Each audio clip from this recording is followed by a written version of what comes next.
On today's episode of Chronicles of a Nigerian Woman, I'll be reading Martha's story. This is a story I hate but love to share at the same time.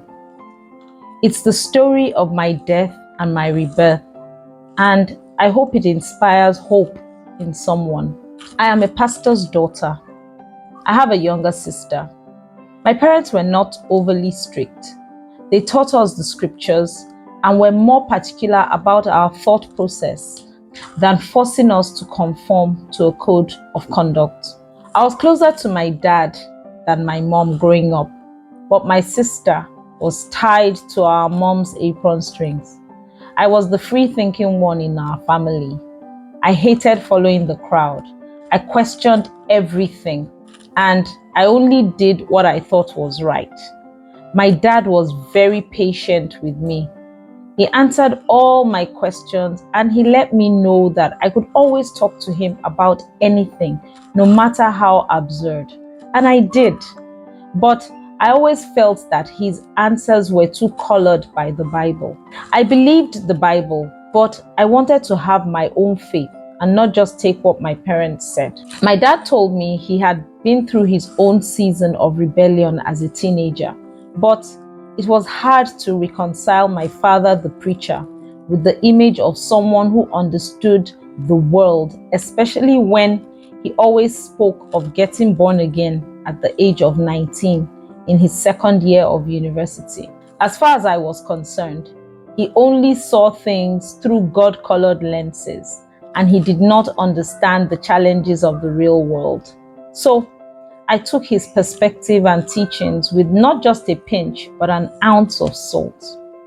I was 22 and right out of university when I met M. Let me just call him that. He was Christian enough without being too churchy. He was also a challenger like me. He believed in God, and he said he read the Bible, and he was always ready to take up a debate against atheists and agnostics, but also against fanatical Christians. He was a self-described non-conformist, and I loved his energy. He was 25 and job hunting since he had just finished his national youth service. I managed to hold off on marriage because I had to go for my own youth service not long after we met.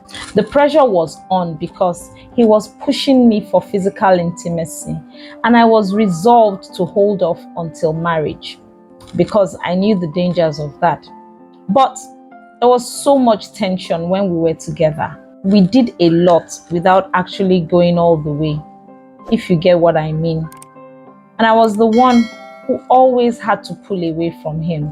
It really helped that I was away from my youth service. Once I finished, I got a job as an administrator of my dad's friend's school, and I had no more excuses. So I decided to get married. My father stood against the plan because M had no job, and my dad felt my salary was too small to weather us through. But I pushed and pushed until it became an extended family matter, and everyone prevailed on my dad to let us do what we wanted. It was a terrible decision. My parents-in-law paid 2 years' rent for our first home with the hope that we would be more settled by then. My dad got M a job with one of his friends who was a building contractor, and my uncle gave us a car. I got pregnant in the 6th month of our marriage. M was irresponsible with the job. Some days he showed up, some days he didn't, and he was known for arguing with everyone at work. My dad's friend endured him for almost a year, but eventually had to let him go. I was 5 months pregnant at this time. That was when my husband got involved in betting. Unknown to me, he became addicted and took loans to feed the habit. He started with small personal loans, and eventually I got back from work one day to find our car had been taken. He had used it as collateral for a 1.5 million naira loan, and the agent had come to forcefully take it that day with a lot of drama. I was so embarrassed. Our son was 6 months when this happened. And M's parents had been supporting us with foodstuff every month.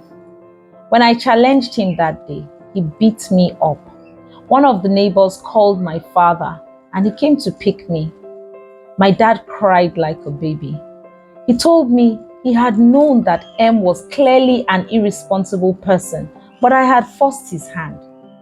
2 days later, when M came with his parents to beg, I told my dad I wanted to go back. I was determined to prove everyone wrong about my choice. But things got progressively worse.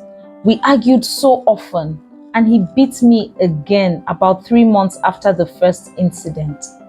This time, my dad put his foot down and insisted that I would not be going back until M showed proof of being responsible and ready to settle in a good job.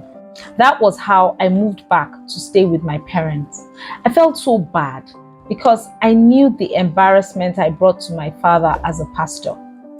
He, however, was more concerned with my life being turned around. I had to stop work so that I could take care of my son. My mom said she would support me, but I had to take responsibility for my life. I decided to start a baking business since I was quite good at making and decorating cakes. With my parents' support and influence, I was soon getting many orders and was able to rent a shop not far from our house. By the time my son was 2, I was able to put him into a pre-nursery school and focus on growing my business. M never quite recovered himself. He got arrested for defrauding someone he loaned money from. Eventually, my dad decided to return the bride price to his family after 3 years. I changed a lot in this time.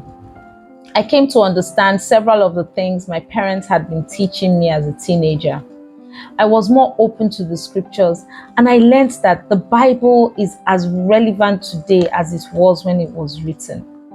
I grew in my faith in that season to the point where I had to apologize to my parents one day for not listening to them and for putting them through all the trouble I did. I was 28 when I met Isaac. He was a medical doctor, and we met at a program for special singles. Single parents, widowed, divorced, older singles, etc. He was 37 and had never been married because he wanted to build his career to a certain point. We met during a speed dating session and we found that we had a number of common interests. He met my son after a few weeks of talking and they took to each other immediately. We got married within 6 months of meeting in a quiet registry ceremony attended by close family members and very few friends. And we had a Thanksgiving the following Sunday. Isaac is so different from M. He loves God with all his heart, even more than he loves me, which is fine by me. For him, the Bible settles every matter. He is calm, and although he is friendly, he is a complete family man. Seeing him with my son, you would never believe that he is not the biological father. He is so responsible and very financially savvy. Nobody is perfect, but he is very close to it. For me, I don't think I'm deserving of him. And I know that the only reason I could have met him is because I was prepared by my experience with M. The old feisty me would never have accepted to be with a man like this. I would have thought he was too churchy and boring. My experience was hard and difficult, but I am almost happy to have gone through it because it made me the woman I am today. I am 37 now, and I have one more son and a daughter. I'm a practical example of the fact that God can bring beauty out of ashes. What are your thoughts about Martha's story? Please share in the comments below. Remember to like my video, to share it with someone who finds it useful, and remember to subscribe to my channel. Till I come your way again next time. Ciao!